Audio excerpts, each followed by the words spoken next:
Hi to all. आज के session में हम बात करेंगे 18 सितंबर के थर्ड शिफ्ट के क्वेश्चंस। इस शिफ्ट में काफ़ी क्वेश्चंस अच्छे पूछे गए थे, तो काफ़ी कुछ सीखने को मिलेगा। तो जैसे ही क्वेश्चन आपके सामने आए, वीडियो पॉज करना, ट्राई करना and then look for the solution. और देखो, जितना भी आपको सीखने को मिल रहा है ना, एक सेपरेट रजिस्टर बनाओ, उसमें पॉइंट्स लिखते रहो क्या क्या सीखने को मिल रहा है। जब आप 300 400 500 क्वेश्चन कर चुके हो तो आप देखोगे काफ़ी कुछ आपको सीखने को मिला और पूरा सिलेबस आपका रिवाइज हो जाता है। ठीक है, सो शुरू करते हैं हम क्वेश्चन को। Two equal circles pass through each other centres. दो सर्कल्स हैं, एक दूसरे के सेंटर से पास करते हैं। यानी कि मान लो एक सर्कल ये है, इसका सेंटर ये है, दूसरा सर्कल कुछ ऐसा है ये। अब वो कह रहा है if the radius of each circle is 13 centimetre, what is the length of the common chord. अब देखो, बहुत सारे बच्चों को एक शॉर्टकट पता होता है कि जब भी ऐसा क्वेश्चन है, सो दो सर्कल्स एक दूसरे के सेंटर से पास करें, तो एक शॉर्टकट है। वो शॉर्टकट ये है कि जो कॉमन कॉर्ड की लेंथ है वो होगी √3r। कॉमन कॉर्ड की जो लेंथ होगी दैट इज √3r। कब होगी? when two circles pass through each other center और दोनों के रेडियस सेम है, थ्रू ईच अदर सेंटर, दोनों एक दूसरे के केंद्रों से गुजर रहे हैं और उनके रेडियस सेम। ठीक है, रेडियस सेम। ठीक है, सो बेसिकली कॉमन कॉर्ड की जो लेंथ है दैट इज √3r। अब यहां पर एक बात समझो जरा ध्यान से, आ रहा है ये √3r कॉमन कॉर्ड की लेंथ। अगर मैं इसे ज्वाइन कर दूं, मान लो पहले सर्कल का सेंटर हो, दूसरे का O डैश। अगर मैं इसे ज्वाइन करूं, मान लो ये पॉइंट है A, ये पॉइंट यहां पर ऐसे ज्वाइन कर, ऐसे यहां पर मान लो इसको यहां ज्वाइन करा, इसको यहां ज्वाइन। अब देखो एक्चुअल में हो क्या रहा है, क्योंकि O डैश भी रेडियस है सर्कल का, OA भी सर्कल का रेडियस और O डैश A भी सर्कल का रेडियस, तो ये इक्विलैटरल ट्राइंगल, ऐसे ये भी इक्विलैटरल है। तो कॉमन कॉर्ड जो है, जो कॉमन कॉर्ड है वो एक्चुअल में इस ट्राइंगल की हाइट का डबल, जो O डैश ट्राइंगल है उसकी हाइट का डबल।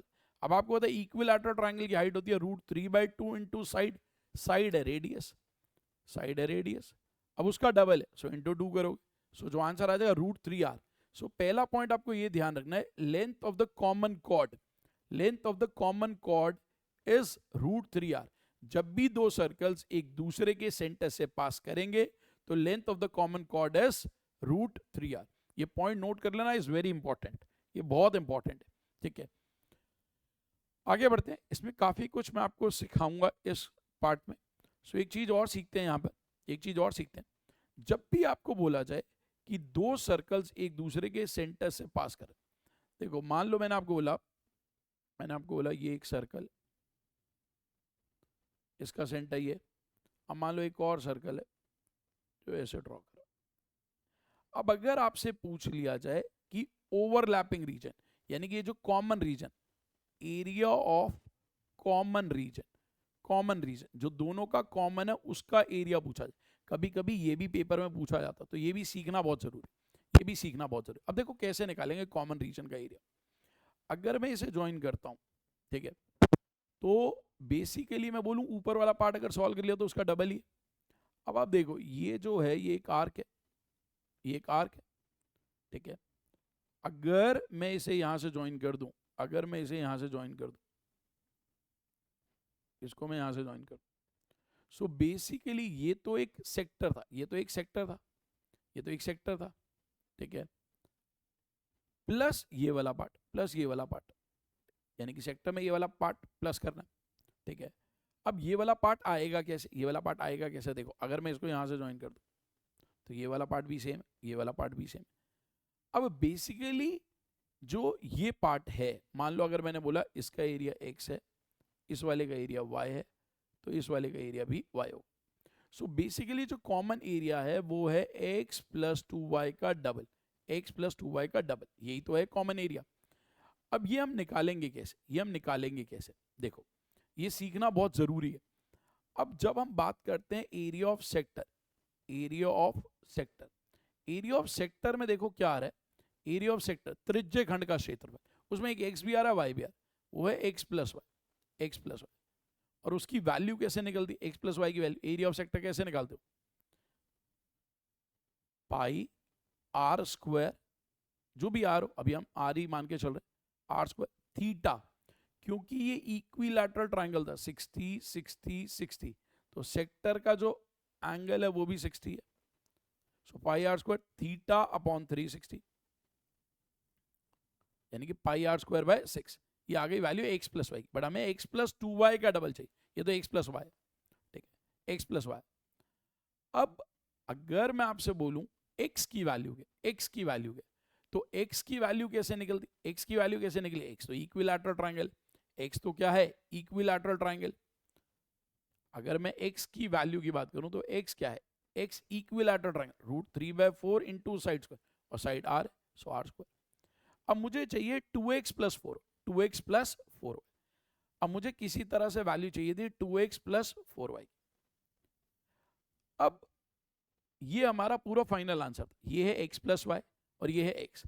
अगर मैं इसको 4 से मल्टीप्लाई कर दूं, 4 से मल्टीप्लाई कर दूं, सो 4 टाइम्स ऑफ x प्लस, तो ये आ जाएगा 4x plus 4y, 4x plus 4y, but मुझे तो 2x प्लस 4y चाहिए, तो माइनस 2x कर दे, so 4 times area of sector which is pi r square by 6 minus 2x, 2 into √3/4 into r square. So अगर आप इसे देखो, यहां से ये 2, यहां से 2/3, सो इसका जो फाइनल आंसर आएगा वो आएगा 2/3 pi r square minus √3/2 r square, ये इसका फाइनल आंसर। सो जो भी आर की वैल्यू दी होगी क्वेश्चन में आप पुट कर दोगे, आंसर आ जाएगा। सो this is also very important, कई जगह पूछा जाता है, तो आपको ये आना बहुत जरूरी, बहुत जरूरी। चलो अगले क्वेश्चन में मूव करते। If the 9-digit number 5x79856y6 is divisible by 36, बोल रहा है एक 9 डिजिट का नंबर है, 9 डिजिट का नंबर, ये जो नंबर है, ये जो नंबर है, ये 36 से डिविजिबल, 36 से डिविजिबल का मतलब होता है डिविजिबल बाय 36, 36 का मतलब है 36 होता है 4 और 9, यानी कि ये डिविजिबल बाय 4 भी और 9, ये नंबर 4 से भी डिविजिबल है और 9 से भी डिविजिबल। अब 4 का डिविजिबिलिटी रूल होता है number found by last 2 digits. अब उसने पूछा क्या, what is the value of under root of 2x plus y for the largest possible y, y की सबसे बड़ी वैल्यू लेनी। अब देखो y की सबसे बड़ी वैल्यू 9 है, क्योंकि सिंगल डिजिट नंबर, तो जब ये 9 होगा 96 हो जाएगा, तो यानी कि ये पक्का 4 से डिवाइड होगा, क्योंकि 4 का रूल होता है लास्ट 2 डिजिट्स। तो हमें पता चल गया y की वैल्यू तो पक्का क्या है 9, y की वैल्यू तो पक्का क्या है 9। अब y की वैल्यू अगर 9 है, y की वैल्यू 9, अब आप देखो अगर मान लो मुझे x नहीं भी पता था, तो मुझे पता है ये 2x प्लस 9, 2x प्लस 9 आ गया, कुछ ऐसा, क्योंकि y की वैल्यू तो पक्का 9। अब 9 में कोई इवन नंबर ऐड करे, ऑड में कोई इवन नंबर ऐड करे तो ऑड ही आएगा, so under root of odd number, under root of odd number, तो वो ऑड ही आना चाहिए, ये गलत हो गया, ये गलत हो गया। अब क्या 25 या 49 आ सकता है, 25 आने के लिए इसे 16 होना पड़ेगा, 49 आने के लिए इसको 40 होना पड़ेगा, बट x तो सिंगल डिजिट नंबर है तो पॉसिबल ही नहीं, तो ये भी नहीं, तो आंसर तो पक्का डी होगा, आंसर तो पक्का क्या होगा डी होगा, आंसर तो पक्का डी होगा। तो आंसर मार्क करना था तो you can say answer is D, but solve करना है तो आपको पता है, सो पहला मेथड तो मैंने क्या करा, ऑप्शंस की मदद से सॉल्व करी। सेकंड मेथड अगर आपको पूरा आंसर चाहिए, क्योंकि आपको पता है ये नंबर 9 के भी टेबल का है, सो 9 के टेबल क्या है, तो सम ऑफ द डिजिट्स 5 7 12 9 21 29 34 40 46, ये हमें पता ही है 9 है 55, सो 55 प्लस x, 9 के टेबल का, 9 के टेबल का, सो x की वैल्यू क्या होगी 8, सो x भी आ गया y भी आ गया, अब तो सॉल्व हो जाएगा 16 प्लस 9 √25, √25 5 होता, बट उसने उसकी नेगेटिव वैल्यू पूछा, तो answer is minus, answer is minus. So answer for this question is D option. अगले क्वेश्चन पे मूव करते। अब क्या बोला कि Anna and Ben each have a collection of marble, Anna के पास भी कुछ मार्बल्स हैं, बेन के पास भी कुछ मार्बल्स हैं। If Anna gives 1 marble to Ben then both will have equal number of marbles. देखो ये लाइन बहुत इंटरेस्टिंग है, समझने की जरूरत। एना जब बेन को एक मार्बल दे रही है तो दोनों के पास बराबर हो, यानी कि एना का एक कम हो रहा है, बेन का एक बढ़ रहा है और बराबर हो रहा है, यानी कि दोनों में 2 मार्बल्स का गैप। ये देखते ही आपको समझ आना चाहिए, अगर इसके x मार्बल्स हैं तो इसके x प्लस 2, देख रहे हो जैसे क्वेश्चन पढ़ रहे हो, ये क्लैरिटी होनी बहुत जरूरी। अब बोला गया जब बेन एक मार्बल एना को देगा तो एना के पास 3 टाइम्स मार्बल्स हो जाएंगे जो बेन के पास है। अब एक तो तरीका इक्वेशन बनाओ और सॉल्व करो, इक्वेशन बनाओ और सॉल्व करो। नहीं तो आपको ये बोला गया कि एना के पास 3 टाइम्स हो जाएंगे बेन का, यानी कि अगर इसके पास 1 यूनिट है, इसके पास 3 यूनिट है। क्वेश्चन पूछ रहा है total marbles, total marble 4 unit होंगे 4 के टेबल का, 4 के टेबल की एक ही option, so answer is it. So पहला मेथड तो था ऑप्शन के थ्रू, क्योंकि एक ही नंबर है जो 4 के टेबल का, दैट इज इट। दूसरा तरीका क्या था, आप सिंपल इक्वेशन बनाते, आप बोलते जब बेन ने एक मार्बल इसे दिया होगा तो एना के पास x+3 होंगे, बेन के पास x-1 होंगे, और बोला कि ये वैल्यू इसका 3 टाइम्स है, ये वैल्यू इसका 3 टाइम्स। जब ये वैल्यू इसका 3 टाइम्स है तो यहां से आप बोल सकते हो 2x is equal to 6, x की वैल्यू 3, और अगर x की वैल्यू 3 है, टोटल मार्बल्स पूछे, सो बस पुट कर दो, वहां 5 आ जाएगा एना के पास, उसके पास 3, टोटल हो जाएंगे 8 मार्बल्स। बट आप ऑप्शन से भी कर सकते हैं। तो पहला मेथड ऑप्शन, दूसरा मेथड इक्वेशन। मैं आपको दो मेथड सिखाता जा रहा हूं। इंपॉर्टेंट ये नहीं होता हम कितने क्वेश्चन करते हैं, इंपॉर्टेंट ये होता है हम कितने क्वेश्चन कितने मेथड से करते हैं, कितनी अप्रोचेस सीखते हैं, दैट इज वेरी इंपॉर्टेंट। अगले क्वेश्चन में मूव करते हैं। 3a + 2b दिया हुआ है 27, 3a + 2b दिया हुआ है 27। अब उसके बाद ये दिया हुआ, जैसे मुझे पता चल रहा है क्यूब आ रहा है तो क्यूबिंग करना पड़ेगा। सो x + y का होल क्यूब, वो बनेगा x³ + y³ plus 3 × x × y × x + y, और x + y की वैल्यू तो 27 इज इक्वल टू 1458। अब देखो मेरे को 1458 देखते ही क्या क्लिक करता है, 27 का स्क्वायर होता है 729, ये उसका डबल है, तो बेसिकली क्या है 2 × 27 × 27, ये 2 × 27 × 27, ये है ये नंबर। एक सेकेंड, यहां पर तो आना था 27 का क्यूब, यहां पर आना था 27 का क्यूब, सो ये नंबर तो हो गया 27 का क्यूब, और इसकी जगह जो ये नंबर दिया हुआ है ये है 2 × 27 × 27। अब मैं आपको क्या समझाना चाह रहा हूं कि यहां पर देखो 3 × 3 × 2, ये हो गया, ऐसे ही लिख देते हैं 3 3 2 AB 27, और यहां पर है 27 का क्यूब, 27 का क्यूब। अब 27 सबके पास है तो 27 से डिवाइड कर दो, तो यहाँ 27 का स्क्वायर रह जाएगा, 27 का स्क्वायर रह जाएगा। हमें वैल्यू चाहिए 2AB, तो यहाँ 2AB रहने देते हैं, 2AB रहने देते हैं, और 9 से पूरी इक्वेशन को और डिवाइड, पूरी इक्वेशन को 9 से डिवाइड करते हो, यहाँ 3, 9 से कट गया, इसको 9 से डिवाइड करो, 27 स्क्वायर है, 27 स्क्वायर, तो एक 27 रहेगा और एक 3, तो यहाँ पे हो जाएगा 81। अब आप देखो 2AB की वैल्यू, 2AB की वैल्यू 81 माइनस ये 6, तो कितना आसान हो, 70। इंपॉर्टेंट पार्ट आप कैसे सिंप्लीफाई करो। अब देखो यहाँ पर सीखना क्या था, एक तो मुझे एलजेब्रा का फॉर्मूला आना चाहिए, a + b का होल क्यूब, दूसरा मुझे एक क्लिक करना चाहिए कि ये नंबर 729 × 2 है, सो 729 27 का स्क्वायर, तो आपकी चीजें फास्ट होंगी। यहाँ सॉल्व नहीं करा, 2AB रहने दे, ये सब चीजें सीखनी है कि कैसे क्वेश्चन सिंप्लीफाई करते। सीधा next question, the side MN of a parallelogram MNOP, एक पैरेललोग्राम है MNOP, मान लो ये एक पैरेललोग्राम MNOP, ये एक पैरेललोग्राम, कह रहा है जो MN साइड है उसको एक्सटेंड करा Q तक।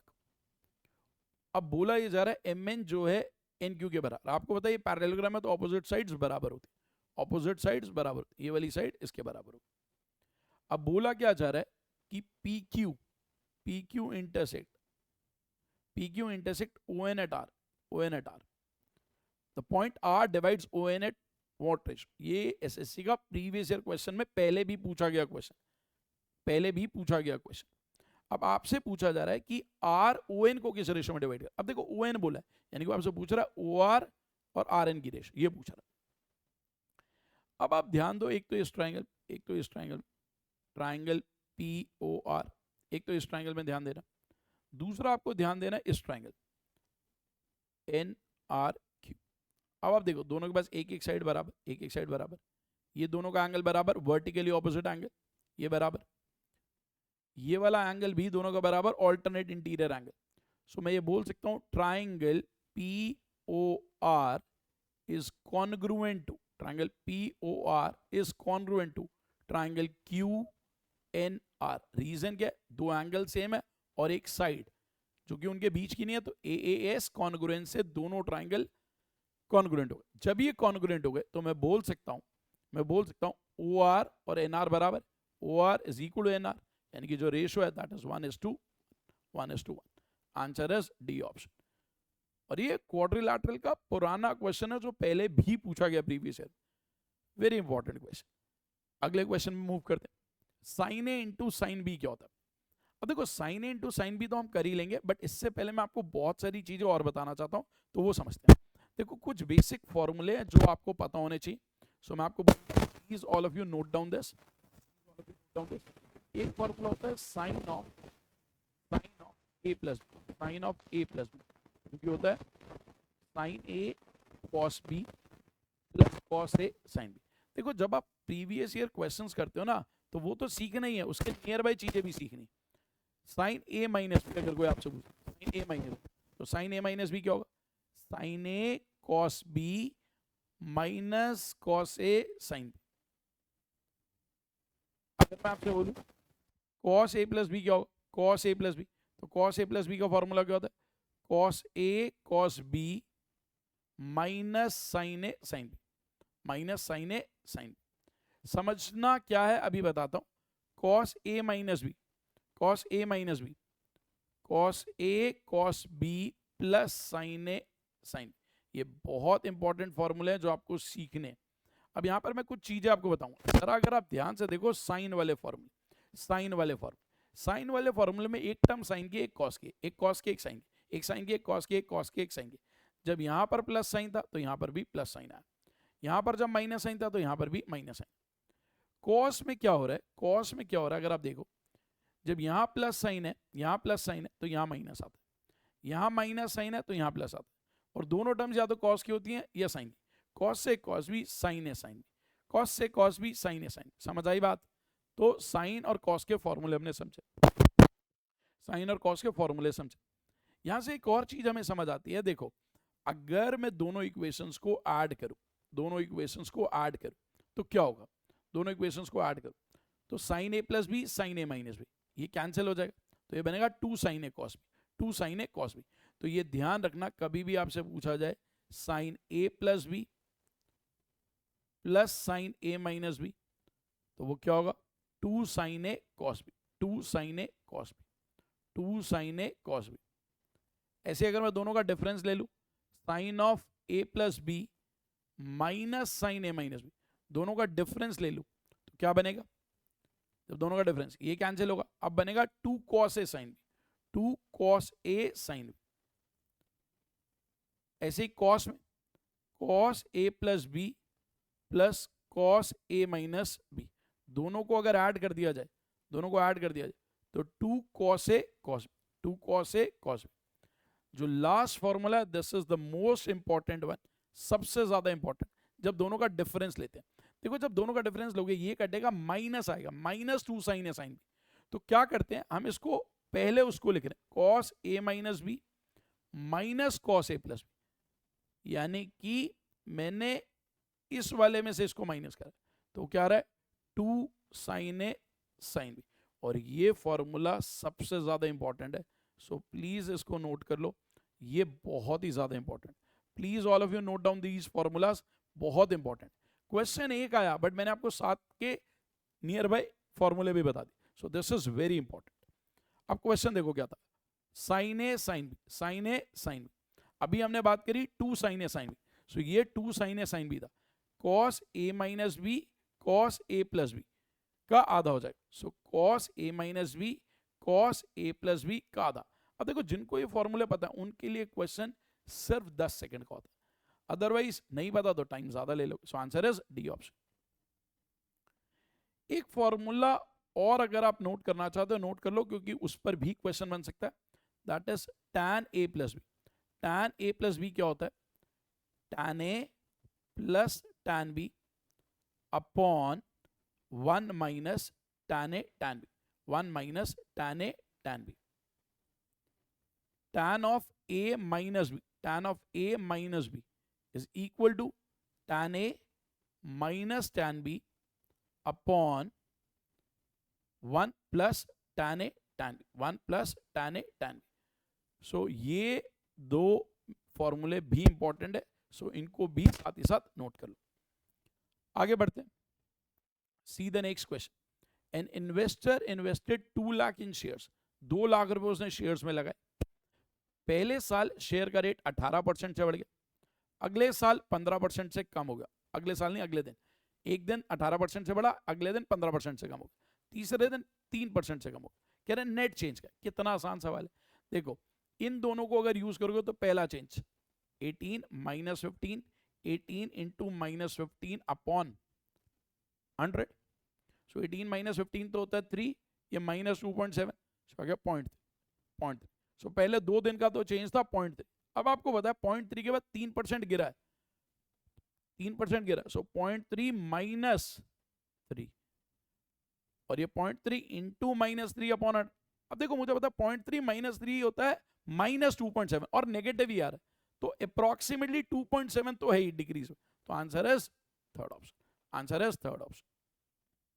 आसान क्वेश्चन था सक्सेसिव परसेंटेज चेंज का। पहला चेंज x है, अगला चेंज y है, तो overall change x plus y plus x y by 100। See the next question. अब एक टेबल आपको दी गई जिसमें कंपनी का एक्सपेंडिचर बताया गया लाखों में, यानी कि कंपनी का expenditure 2005, 6, 7, 8, 9, salary, bonus, interest, fuel, transport, taxes, कितना खर्चा वो बताएगा। और ये जो डाटा है ये लाखों में, कह रहा था total amount of bonus paid, ये है जो टोटल बोनस पे करा गया during the given period is what percentage of fuel and transport, fuel transport का कितना परसेंट, ये क्वेश्चन। अब देखो यहाँ पर ना इंपॉर्टेंट ये होता है कि आप अप्रोक्सीमेशन अच्छी कर पाओ। पहले तो बोनस देखते हैं कितना, 5, 5, 10 का 0, एक कैरी 3, 5, 8, 8, 16, 9, 25 का 5, 2 कैरी 5, 9, 13, 17, 21, टोटल हुआ 21.50, सो बोनस है 21.5। टोटल ये कितना फ्यूल एंड ट्रांसपोर्ट, 5, 8, 13 का 3, एक कैरी 2, 6, 8, 14, 23 का 3, 2 कैरी 7। सो इंपॉर्टेंट पार्ट आप कितना फास्ट जोड़ते हो। अब देखो जैसे ही मैंने ये देखा, मुझे पता है 733 का 1% होता है 7.33, अगर 3% की बात करता तो वो होता 21.99, सो आंसर 3 से तो कम है, ये गलत हो गया, ये गलत हो, बट है 3 के क्लोज ही, 2.4 नहीं है, क्योंकि मुझे ये पता अगर यहाँ 800 भी होता तो 2.5% से ऊपर, तो ये भी गलत, तो आंसर है फोर्थ। देख रहे हो कैसे यूज कर रहे हैं अप्रोक्सीमेशन का। अब यहाँ पे अप्रोक्सीमेशन, आपकी एडिशन स्पीड फास्ट होनी चाहिए, आपकी एडिशन फास्ट होगी तभी तो बोनस टोटल पता लगा पाओगे, फ्यूल एंड ट्रांसपोर्ट पता लगा पाओगे, और अप्रोक्सीमेशन फास्ट होगी तो ये पता लगा पाओगे। सी the next question. A seller sold 19 cookies for 95 rupees instead of 20 cookies in 1 kg। यानी कि वो क्या बोल रहा है कि एक मान लो पैकेट है कुकी का, उसमें जो है 20 कुकीज होती हैं, जो कि बेचना था, 1 किलो में 20 कुकीज होती हैं, बट वो 19 कुकीज बेच रहा है 95 रुपीज की, यानी कि वो एक कुकी कितने की बेच रहा है, 5 रुपए, उसने 19 कुकीज बेची 95 रुपीज की, बेचनी उसे थी 20, ठीक है, उसने चीटिंग करी, बेचनी थी 20 बेची 19, ठीक है, यानी कि बोल सकते हैं उसने एक कुकी 5 रुपए की बेच। कह रहे उसका गेन बताओ अगर उसने वो पैकेट 76 का खरीदा, अगर उसने वो पैकेट 76 का खरीदा तो उसका गेन इन रुपीस बताओ। अब आपको ये समझना है पूरा पैकेट जो था उसमें 20 कुकीज होती थी, मान लो मैं वो शॉपकीपर था, अगर मैंने वो पैकेट खरीदा होता तो मेरे पास 20 कुकीज आती कितने रुपए की, 76 रुपीज की। अगर मैं कोई बेईमानी ना करता तो मैं 20 कुकीज बेचता कितने में बेचता, 20 कुकीज 100 रुपए, 100 रुपए में बेचता ना 20 कुकीज। भाई मैंने पैकेट खरीदा 76 का, मैं बेच देता 100 रुपए, ठीक है। अब मैं प्रॉफिट कमाता कितना, 24 रुपए का प्रॉफिट कमाता। अगर मैं 20 कुकीज बेचता तो मैं 24 रुपए का प्रॉफिट कमाता, बट क्वेश्चन में बोला गया कि उसने 19 कुकीज ही बेची है, क्योंकि अगर मैं 20 कुकीज बेचता, एक कुकी मैं 5 रुपए की बेच रहा हूँ, अगर मैं 20 कुकीज बेच देता तो मैं 24 रुपए कमाता, यानी कि अगर मैं 20 कुकीज बेचता तो 24 रुपए कमाता। अब मैंने 19 ही बेची है, जब 19 ही बेची है तो प्रॉफिट 24 से तो कम होगा, ये भी गलत, ये भी गलत, ये भी गलत, एक ही ऑप्शन, इसे कहते हैं स्मार्ट अप्रोच, इसे कहते हैं स्मार्ट अप्रोच। चाहो तो निकाल लो बट स्मार्ट होने चाहिए। 20 कुकीज पूरी बेचते तो 24 रुपए कमाते, अब 19 बेची हैं तो 24 से तो कम हो। अब सोचो जब ये प्रीवियस ईयर बातें, बच्चे पता नहीं क्या क्या कैलकुलेशन करते हैं और बहुत टाइम अपना वेस्ट कर देते हैं, ठीक है। तो यही अप्रोचेस सीखनी है, और प्लीज अगर आपको सेशन अच्छे लगे तो कमेंट में भी बताया करो, लोगों तक शेयर भी करा करो। See the next question. Pipe Q can fill a tank in 60 hours. एक पाइप है Q जो टैंक को 60 घंटे में भर सकती है, टैंक को 60 घंटे में भर सकती है, ये हमें बोला गया। R उसको 45 घंटे में भर सकती है, R उसे 45 घंटे में भर सकती है। Q उसे भर रही है 60 घंटे में, R उसे 45 घंटे में। Q और R को खोला गया 6 घंटे तक। Q and R pipes are open together for 6 hours. After which W pipe is open to empty the tank. मान लो W जो है टैंक को खाली करने वाली। अब बोल क्या रहा है, सबसे पहले 6 आवर्स तक Q और R को खोला गया, फिर W is also open, यानी कि अब सारे काम कर रहे, और 24 घंटे लगे उन्हें आधे लेवल तक पहुंचने। 24 घंटे तक सारी पाइप्स काम कर रही थी, अब वो टैंक के आधे लेवल तक पहुंचे, half of the tank, half of the tank, ये लिख रहा हूं। अब कह रहा है डब्ल्यू पाइप पूरे टैंक को कितनी देर में खाली करे। अगर मैं मान लूं टैंक की कैपेसिटी को 60 और 40 का एलसीएम जो कि होता है 180, सो लेट टैंक की कैपेसिटी 180, तो ये 1 घंटे में 3 भरेगा। 60 आवर्स में 180 भरा तो 1 घंटे में 3, ये 45 आवर्स में 180 भरा तो 1 घंटे में 4। अब अगर Q 3 भरता है, R 4 भरता है, दोनों मिलकर 7 भरते, तो 6 घंटे में कितना भरा? 6 7 42, 24 इंटू Q और R मिलकर तो 7 भरते, W को अभी वहां पता नहीं तो W रहने देते, आधा टैंक, पूरा टैंक 180, तो ये 90। सो यहां से आप वैल्यू निकाल सकते हो W की, यहां से आप वैल्यू निकाल सकते हो W की। ये 42 उधर जाएगा, 48 आएगा, 24 डिवाइड होगा तो 2 आएगा। अब ये फास्ट होना चाहिए, 7 प्लस W की वैल्यू 2, यानी कि W की वैल्यू माइनस होगी। W 1 घंटे में 5 लीटर खाली करते हैं। तो कह रहा है W को पूरा टैंक अगर खाली करना हो तो कितना टाइम? 180 खाली करना, 1 घंटे में 5, आंसर है 36 आवर्स। बहुत प्यारा क्वेश्चन था, टाइम एंड वर्क, बहुत प्यारा क्वेश्चन था, टाइम एंड वर्क। अब देखो इस शिफ्ट में ज्यादा क्वेश्चन है, पिछली शिफ्ट में कम क्वेश्चन है, तो इट डिपेंड्स, कभी कभी कोई शिफ्ट टफ होगी, कभी कोई शिफ्ट इजी होगी। सी द नेक्स्ट क्वेश्चन। अगेन ये एक टेबल दी गई, एक टेबल दी गई, बोला गया टेबल में नंबर ऑफ स्कूटर्स दिए गए हैं हजारों में, जो company A B C D ने मैन्युफैक्चर किया 2012 से 15। कह रहा था average number of scooters produce by company D, D ने जो एवरेज स्कूटर प्रोड्यूस करे 2 डेसिमल प्लेसेस तक निकालना, is more than the combined average of company A B C. हमें डी की एवरेज देखनी है और ए बी सी की कंबाइंड एवरेज देखनी, तो पहले तो डी की एवरेज की बात करते हैं। डी की एवरेज, तो अगर मुझे ऐड करना है 0 0 0 0 0, तो मैं यहाँ डी की बात कर रहा हूँ। 2 8 10 9 19 से 25 का 5, 2 कैरी, 7 9 16 10 26 और 16 42। सो डी की एवरेज निकालनी है तो ये आ गई, ठीक है। सो ये आ गई हमारे पास डी की एवरेज, सॉरी 4 से डिवाइड करेंगे क्योंकि 4 साल की बात करेंगे, 2012 से 2015, ठीक है। सो इसको हमें 4 से डिवाइड करना पड़ेगा, ठीक है, क्योंकि 4 साल की बात हो रही। उसने बोला the average number of scooter produce by company D, company D के average scooters, A B C D की चारों, ए बी सी तीनों की 4 साल की एवरेज। अब ए बी सी का टोटल चाहिए, सबका टोटल। अब देखो आप ऐड करोगे 0 0 0 0, ये सब में 0 आ रहा है, तो लास्ट में तो 0। 6 8 14, 14 और 4 18, 2 20, 4 24, 8 32, 5 37, 8 45, 7 52, 2 54 और 8 62 का 2, 6 कैरी, 6 3 9, 5 14, 10 24, 12 36, 40 49, 56 65, 68 73, 83 94, सो 9420। क्योंकि 12 वैल्यूज है तो डिवाइड बाय 12। अब इसको देखना, ये यहां से कटा 3, ये 0 से 0, क्रॉस मल्टीप्लाई कर दे, सो 1275 आ गया यहाँ पर, और यहाँ 942। अब ये वाली वैल्यू ज्यादा है, कितनी ज्यादा? क्योंकि मेरे को परसेंटेज में बताना तो रेशियो ले, इन दोनों का डिफरेंस 333, किसके रेस्पेक्ट में? 942 into 100। अब आपको यहाँ ये समझना जरूरी है कि अगर यहाँ 1000 होता तो 33.33 आता, बट क्योंकि डिनोमिनेटर 1000 से छोटा तो आंसर 33.33 से बढ़ाओ, ये गलत होगा। और अगर यहाँ 900 भी होता तो भी ये 40% ना होता, तो आंसर 40 से छोटा, ये भी गलत, ये भी गलत। तो यहाँ मैंने अब अप्रोक्सीमेशन का यूज करा और आंसर मार्क कर। फाइनल स्टेप पे आके मैंने अप्रोक्सीमेशन का यूज करा, ये बहुत इंपॉर्टेंट है आपको सीखना, बहुत ही ज्यादा इंपॉर्टेंट। चलो नेक्स्ट क्वेश्चन पे मूव करते हैं। The given expression is equivalent, ये तो बहुत ही आसान है, एलसीएम ले लोगे सीधा। सो डिनोमिनेटर में तो आएगा सेक स्क्वायर थीटा -1, जो कि tan स्क्वायर थीटा होता है, ऊपर जाएगा सेक थीटा +1, सेक थीटा -1, सो हो जाएगा 2 sec theta,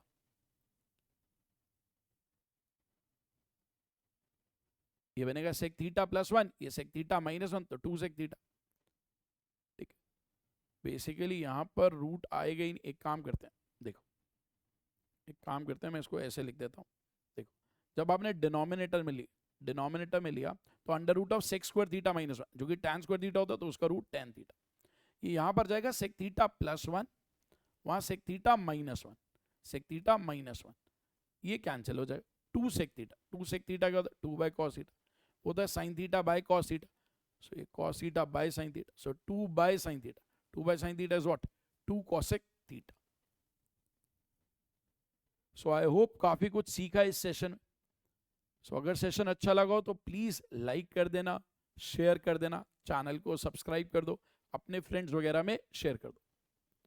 so this is all for this session, thank you.